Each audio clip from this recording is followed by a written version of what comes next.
Hello guys, welcome back. நான் உங்க VK. வீடுகளுக்கு 300 யூனிட் இலவச மின்சாரம் அப்படின்னு சொல்லி சென்ட்ரல் கவர்மெண்ட் மத்திய பட்ஜெட்ல தெரிவிச்சிருக்காங்க. இது இந்தியா ஃபுல்லாமே நடைமுறைப்படுத்த போறாங்க. யார் யாருக்கு எந்தெந்த வீடுகளுக்கு அப்படிங்கிற முழு விவரத்தை தான் இந்த வீடியோல சொல்ல போறேன். ஸ்கிப் பண்ணாம கடைசி வரைக்கும் பாருங்க, ரொம்பவே யூஸ்ஃபுல்லா இருக்கும். அதுக்கு முன்னாடி நம்ம சேனலை யாராவது சப்ஸ்கிரைப் பண்ணாம இருந்தீங்கன்னா மறக்காம இப்பவே சப்ஸ்கிரைப் பண்ணிக்கோங்க. பிரேக்கிங் நியூஸாக இருக்கக்கூடியது 300 யூனிட் இலவச மின்சாரம் அப்படிங்கிறது தான். இதை சென்ட்ரல் கவர்மெண்ட் பட்ஜெட்டில் தெரிவிச்சிருக்காங்க. இதில் என்ன சொல்லியிருக்காங்க அப்படின்னா, அடுத்த 5 ஆண்டுகளில் 2 கோடி வீடுகள் கட்டித்தரப்படும் அப்படின்னு சொல்லி பட்ஜெட்டில் நிதியமைச்சர் நிர்மலா சீதாராமன் அறிவிப்பை வெளியிட்டிருக்காங்க. வீட்டோட மொட்டை மாடியில் சோலார் அமைச்சிங்க அப்படின்னா 300 யூனிட் மின்சாரம் இலவசமாக வழங்கப்படும் உங்களுக்கு அப்படின்னு சொல்லியிருக்காங்க. நாடு முழுவதும் மருத்துவக் கல்லூரிகளை அதிகரிப்பது தொடர்பாக தனிக்குழு அமைக்கப்படும் அப்படின்னு சொல்லியிருக்காங்க. அதுபோக மின்னணு வாகனங்களுக்கான பேட்டரி சார்ஜிங் மையங்கள் அதிகரிக்கப்படும் அப்படின்னு அறிவிச்சிருக்காங்க.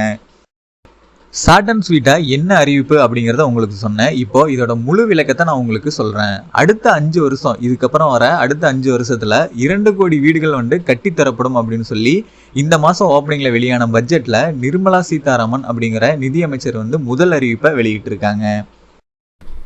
ஆல்ரெடி கடந்த 10 வருஷமா சென்ட்ரல் கவர்மெண்டோட ஸ்கீம்ல நம்ம பார்ட் அமௌண்ட் நம்ம போடுற மாதிரி இருக்கும். மீதி அமௌண்ட் எல்லாமே சென்ட்ரல் கவர்மெண்ட் கொடுத்துருவாங்க. அதை வச்சு நிறைய பேர் வீடு கட்டியிருப்பீங்க. இந்த ஸ்கீம் மறுபடியும் ரன்னிங்ல தான் வரப்போகுது. அந்த பட்ஜெட்ல பாத்தீங்கன்னா 2 கோடி வீடுகள் இதுக்கப்புறம் கட்டித்தரதா சென்ட்ரல் கவர்மெண்ட் பிளான் பண்ணியிருக்காங்க. ஸோ நீங்க யாராவது வீடு கட்டாம இருந்தாலும் இந்த சென்ட்ரல் கவர்மெண்ட் ஸ்கீம்ல அப்ளை பண்ணி நீங்க வீடுகளை கட்டிக்க முடியும். அப்படி கட்டுற வீட்டுக்கு உங்களுக்கு இன்னொரு ஜாக்பாட் ஆஃபரும் கொடுக்குறாங்க. அது என்ன அப்படின்னு பாத்தீங்கன்னா, மத்திய அரசு சார்பில் இருந்து வீட்டோட மொட்டை மாடியில சோலார் நீங்க அமைச்சீங்கன்னா 300 யூனிட் மின்சாரம் உங்களுக்கு இலவசமா வழங்கப்படும் அப்படின்னு சொல்லியிருக்காங்க. தமிழகம் முழுமைக்கும் சரி, எனக்கு தெரிஞ்சு 100 யூனிட் மின்சாரம் ஆல்ரெடி இலவசமா வழங்கிட்டு இருக்காங்க. இந்த ஒரு நிலைமையில உங்களோட புது வீட்டுல நீங்க சோலார் அமைச்சீங்க அப்படின்னா 300 யூனிட் இலவச மின்சாரம் உங்களுக்கு கிடைக்கும். இது மட்டும் இல்லாம இந்தியாவில் மருத்துவ கல்லூரிகளை எப்படி அதிகரிக்கிறது அப்படின்னு சொல்லி பட்ஜெட்ல டிஸ்கஸ் பண்ணப்பட்டுச்சு. இது தொடர்பா பாத்தீங்கன்னா தனிக்குழு அமைக்கப்பட்டு எப்படி இந்தியாவில் மருத்துவ கல்லூரிகளை இன்க்ரீஸ் பண்ணலாம் அப்படின்னு சொல்லி டிஸ்கஷனும் போயிட்டு இருக்கு. ஸோ இதுக்கப்புறம் மருத்துவ கல்லூரிகள் அதிகப்படுத்துறதுக்கும் வாய்ப்பு நிறையவே இருக்கு. அடுத்ததான் உங்களை நிறைய பேர் இதுக்கப்புறம் கார் வாங்கினாலும் சரி, பைக் வாங்கினாலும் சரி, பேட்டரி வண்டி வாங்கலாமா இல்ல நார்மல் வண்டி வாங்கலாமா அப்படின்னு யோசிக்கிற அளவுக்கு ஏகப்பட்ட பேட்டரி வண்டி அண்ட் கார்களை இறக்குமதி பண்ணிட்டாங்க. நிறைய பேர் பாத்தீங்கன்னா அதை வாங்கி ஓட்டிட்டும் இருக்காங்க சார்ஜ் போட்டு.